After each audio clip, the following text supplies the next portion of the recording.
Alright, so guys, bibigyan ko lang kayo ng tips regarding sa automatic. Kasi kapag kayo ay nagpa-park sa mga medyo incline or hindi pantay na kalsada, ito po yung gagawin nyo sa inyong transmission para hindi ho kaagad masira. Ito po yun. Yan. So if you notice, naka-neutral yung gear natin. Halimbawa ho, kayo ay nag-park or nagparada sa medyo paahon or incline. So obviously, halimbawa naka-drive siya, tumigil kayo, nakapreno kayo, tapos ayan, ito yung handbrake, no? So, in-engage nyo yan, make sure na ilagay nyo po muna sa neutral.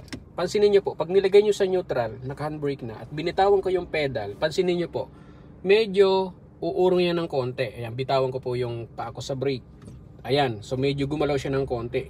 Yun po yung gagawin nyo, kasi kung ididirekta nyo yan sa park, yung paggalaw na yon ng kotse ng atras, so nandun po sa lock, no, sa pinakang parking pole ng transmission. So kaya po tumitigas yan. Halimbawa, nilagay nyo sa park, tapos aabante na kayo ulit. Pagka hinila nyo po yan, matigas po yan hilahin. Dahil nga po ang nangyayari kapag kunwari naka-drive mode kayo, ayan, baba natin yung handbrake, tapos idinirect nyo ko agad sa park, dinirect nyo yun sa park, tapos handbrake, pag binitawan nyo yung pedal, yun na po, nandito na po sa parking pole yung pinakang weight nung sasakyan. Kaya mas maganda ho, i-hold nyo muna sa neutral, no? Siguro mga seconds lang.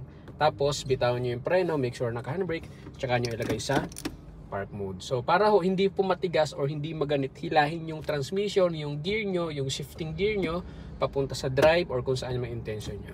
So hopefully hindi po kayo masiraan ng transmission by doing this hindi po tama kasi na direkta sa park. Okay lang kung patag yung sitwasyon. That's it.